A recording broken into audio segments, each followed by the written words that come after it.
अस्सलाम वालेकुम। आज मैं आपके साथ मैंगो लस्सी की रेसिपी शेयर करूंगी। ये गर्मियों के लिए और रमजान के लिए बेस्ट रेसिपी है, आप इसको जरूर ट्राई कीजिएगा। अगर आपको मेरी ये वीडियो अच्छी लगे तो मेरी वीडियो को लाइक करें, और अगर आपने मेरा चैनल अब तक सब्सक्राइब नहीं किया तो मजीद क्विक एंड इजी रेसिपीज देखने के लिए मेरे चैनल को सब्सक्राइब करना ना भूलिएगा।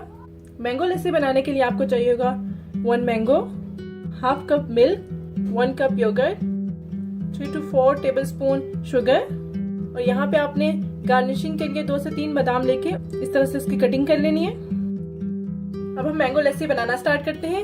इसके लिए आपने जो मैंगो लिया था इसको इस तरह से रफली चॉप कर लेना है। सबसे पहले हम डालेंगे ब्लेंडर में चॉप्ड मैंगो, साथ में ही हम ऐड करेंगे योगर्ट, इसके बाद हम ऐड करेंगे मिल्क एंड शुगर।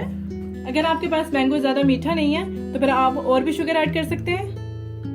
और यह है सॉल्ट, ये हम इसमें थोड़ा सा डालेंगे, ये ऑप्शनल है, अगर आप चाहें तो इसमें डाल दें। और साथ में ही हम ऐड करेंगे ये आइस क्यूब।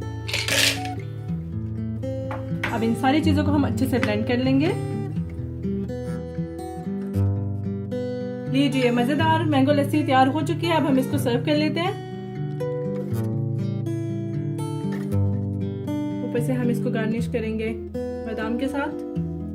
आप भी इसको जरूर ट्राई कीजिएगा और मुझे बताइएगा कि आपको ये रेसिपी कैसी लगी।